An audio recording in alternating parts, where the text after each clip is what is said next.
देखो, माहौल चल रहा है इलेक्शन का। बहुत सारे लोग इलेक्शन की दौड़ में शामिल हुए हैं। बहुत सारे लोगों ने इस मैदान में जंग लड़ने के लिए हिस्सा लिया है।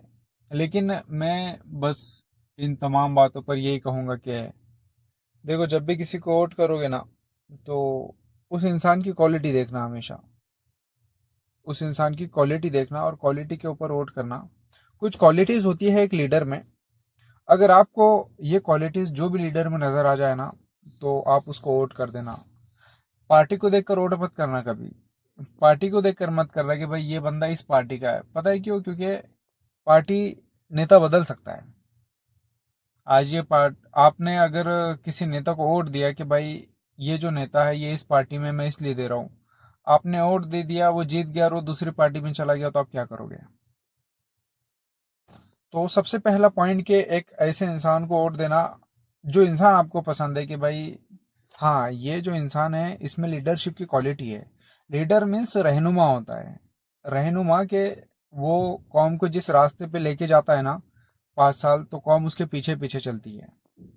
हमेशा एक ऐसे रहनुमा को चुनना कि आपको उसके पीछे चलते हुए फख्र हो कि ये हमारा रहनुमा है। और चुनना किसी को नहीं, मतलब वो कौन सा इंसान है जिसको रहनुमा मत बनाना, जिसको आप जानते ही नहीं हो। आप जाके वोट दे रहे हो किसी को कि हाँ भाई ये मैंने वोट दे दिया और मैं इसको अपना आमदार बना रहा हूँ, अपना खासदार बना रहा हूँ। वो आपको जानता ही नहीं है। किसी दिन आपने उसको कॉल किया कि भाई मैंने आपको वोट दिया था, आप जीत गए हो, बट मैं ये प्रॉब्लम में हूँ, मुझे इसका सोल्यूशन चाहिए। तो बोलेगा भाई आप कौन है, मैं आपको तो जानता ही नहीं हूँ। तो हमेशा जिससे आपकी कुर्बत है ना, जो आपके कनेक्ट में है, उसको भी उसको वोट देना लाजिम। एक अच्छा रहनुमा, अच्छा रहनुमा के मतलब जिसके पीछे चलने में आपको भी अच्छा लगे कि हाँ भाई मैं इसके पीछे चल रहा हूँ। ऐसा ना हो कि आप वोट दे दो और बोले साला वो जीत गया, अब क्या करेगा क्या नहीं हमको कुछ पता नहीं। बट एक अच्छे रहनुमा को वोट देना हमेशा। जो एक अच्छा रहनुमा होता है ना, वो खुद भी आगे बढ़ता है, कौम को भी आगे लेके बढ़ता है। लेकिन आजकल माइंडसेट कैसा है कि बस लोग ये चाहते हैं कि बस मैं आगे बढ़ूँ, कौम जाए चूल्हे में। तो ऐसे इंसान को वोट मत देना, अच्छे रहनुमा को वोट देना जिसमें लीडरशिप की क्वालिटी हो, जिसमें कौम को साथ में लेकर चलने की क्वालिटी हो। पार्टी को देखकर वोट मत दो। मैं तो अभी सऊदी अरब में हूँ यार, मैं तो वोट दे नहीं पा रहा हूँ, लेकिन मैं बस जो कर सकता हूँ कोशिश वही करूंगा यहाँ से कि एक अच्छे इंसान को वोट दो, एक अच्छे रहनुमा को वोट दो, जो जिसको वोट देने के बाद आपको ये एहसास हो कि हाँ मैं इसको वोट दे रहा हूँ तो ये कुछ कौम में सुधार लेकर आएगा। रहनुमा को वोट देना हमेशा। ऐसे इंसान को मत देना कि भाई और आजकल ऐसा भी है कि कुछ लोग जीतने के लिए नहीं खड़े होते हैं। मैंने देखा कि बहुत सारे इलेक्शन ऐसे हुए लास्ट टाइम में, जहाँ पे किसी को 100 वोट मिले, किसी को 200 वोट, किसी को 500, किसी को 1000, बट वो जीतने के लिए नहीं खड़े। वो अपने ही किसी भाई को हराने के लिए खड़े। जैसे कोई बहुत बड़ा नेता खड़ा है इलेक्शन में, उसको 1 लाख वोटों की जरूरत है, तो उसके अपोजिशन में क्या हुआ कि उसके अपोजिशन में और 9 लोग खड़े हुए। तो वो 9 ने 10-10 हजार वोट ले लिए। जो खड़ा था मेन बड़ा लीडर, उसने 1000 वोट ले लिया। लेकिन इनके अपोजिशन में जो इंसान था ना, उसको अकेले को अगर 50,000 वोट मिल गए तो वो जीत जाएगा। क्योंकि इनको पता है कि यहाँ पे एक इंसान जो खड़ा था बड़ा नेता, उसके खिलाफ में 10 लोग खड़े थे यहाँ पे। तो 10 हिस्से में वोट बट गए इसके।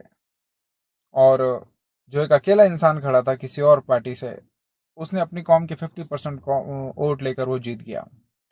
तो हमेशा ये मत सोचो ना भाई कि क्यों, आखिर क्यों करते हैं लोग ऐसा, मुझे ये समझ में ही नहीं आता। कि मैंने देखा है बहुत सारे लोग जीतने के लिए नहीं खड़े होते हैं। मतलब उनका मकसद जीतना नहीं होता, उनका मकसद ये होता है कि बस इस इंसान ने हार जाना चाहिए। मतलब खुद भी नहीं आगे बढ़ेंगे और किसी और को भी नहीं आगे बढ़ने देंगे। क्योंकि लास्ट टाइम ऐसे हुआ कि मैं आपको बता रहा हूँ सच में कि है नेता, मैं नाम नहीं लूंगा यार, मुझे अच्छा भी नहीं लग रहा है। वो बंदा हारा है तो मुझे अच्छा नहीं लगा। क्योंकि वो इंसान पहले आमदारी का इलेक्शन जीता था, उसके बाद वो खासदार बना, खासदारी का इलेक्शन जीता। 10 साल मैदान में रहने के बाद वो फिर खासदारी के इलेक्शन में खड़ा, लेकिन वो कुछ वोटों से हारा और वो वोट ही किसी अपने ने लिए थे। तो जो वोट अपने ने ले लिए, उतने ज्यादा वोटों का फायदा सामने वाले को हो गया और सामने वाला इंसान जीत गया। और वो कौन है क्या है अभी तक उसका तो पता ही नहीं है वो कौन है। बट हम हमारे आपस के झगड़े में किसी और का फायदा हो गया और वो जीत गया। तो आखिर ऐसा क्यों करते हैं लोग? मुझे पूछना भी है कि भाई जब आपको जीतने का आपका मकसद नहीं है, आपके अंदर वो एबिलिटी नहीं है कि भाई मैं ये जीत पाऊंगा या नहीं जीत पाऊंगा। मतलब देखो, एक मैं आपको सिंपल सर्वे बताता हूँ, ठीक है? समझदार अगर आप है तो एक सिंपल सर्वे बताता हूँ, समझ जाना इसको। कि एक सरपंच का इलेक्शन होता है तो उसमें गांव की वोटिंग होती है भाई, गांव के वार्ड नंबर के हिसाब से वोटिंग हो जाती है। उसके बाद जो जिला परिषद का होता है, आमदारी का लेते हैं, चलो आमदारी का जो इलेक्शन है इसमें तालुके वाइज होता है। एक तालुके में कितने गांव आते हैं भाई, जितने भी गांव आ रहे हैं, जितने शहर आ रहे हैं तालुके में, तो वो तालुके वाले वोट देकर किसी को आमदार बनाते हैं। ये आमदारी का इलेक्शन विधानसभा हो गया। इसके बाद होता है लोकसभा इलेक्शन। लोकसभा इलेक्शन में डिस्ट्रिक्ट के हिसाब से होता है, डिस्ट्रिक्ट वाइज होता है। अभी जो इंसान आमदारी के इलेक्शन में खड़ा है, खासदारी के इलेक्शन में खड़ा है, लेकिन वो पहले अपनी एबिलिटी को देखे कि भाई हाँ, मेरे अंदर इतनी एबिलिटी है कि मैं कहाँ तक पहुंच सकता हूँ, मेरे गांव, मेरे दूर दूर तक कहाँ तक पहचान है मेरी। जहां तक आपका नेटवर्क है, अगर आपका नेटवर्क है कि हाँ भाई मेरे को तालुके में सब लोग जानते हैं, तो आप खड़े रह जाओ बिल्कुल।